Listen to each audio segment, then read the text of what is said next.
Hello everyone, I am Billie and I am going to show you guys my post-show nighttime bedtime beauty routine.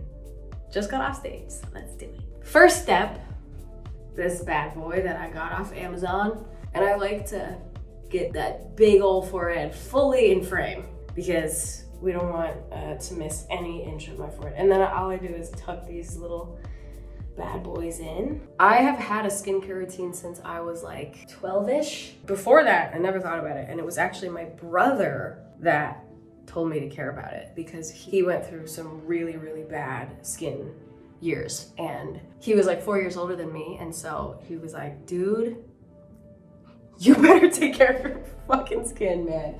That I listened to, and I did. He basically showed me all of the stuff that I started using then, which was like just random drugstore stuff that we didn't really know anything about. And then it was my